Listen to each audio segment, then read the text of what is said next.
Les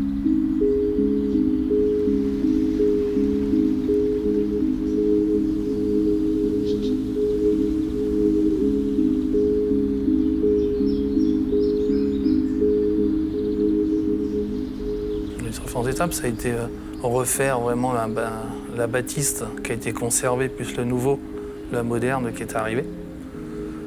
Après, on est arrivé ici pour ramener notre savoir-faire qu'on a dans l'entreprise Bâté Centre depuis 100 ans. On travaille beaucoup sur tous les monuments historiques. C'est pour ça qu'on voudrait travailler ici avec l'architecte, M. Wilmot.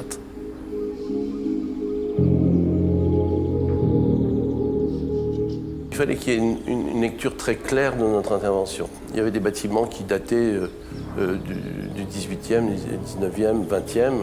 Et donc, je voulais que notre intervention soit très lisible. Donc, pas faire de pastiche du tout. Ça, c'était une clé. Sinon, je ne serais pas intervenu. Et donc, il fallait une lecture très, très claire. Et la lecture, elle est venue par la matière et la volonté de verticalité qu'on a créée sur cette nouvelle façade. La verticalité, elle vient aussi, c'est ce qu'on retrouve dans les cheminées du château. Si vous voulez, c'est verticales successives.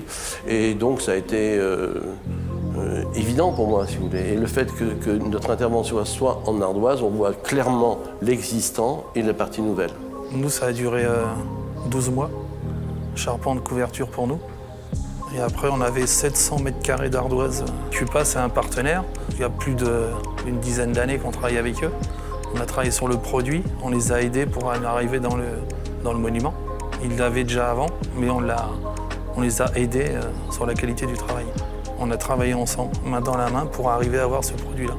Ce matériau, donc, ce choix s'est porté, c'était évident par rapport à Chambord, à Château. Et puis ce matériau nous plaisait particulièrement. C'était quelque chose que j'avais dans ma documentation et qui me plaisait. C'est pour ça que j'ai souhaité qu'on utilise cette marque qui était pour moi un label de qualité, c'est tout. Puis si vous voulez, ce qui est intéressant, c'est que ça puisse aussi être utilisé aussi bien en brésis qu'en pan de mur vertical aussi. Ça, c'est important.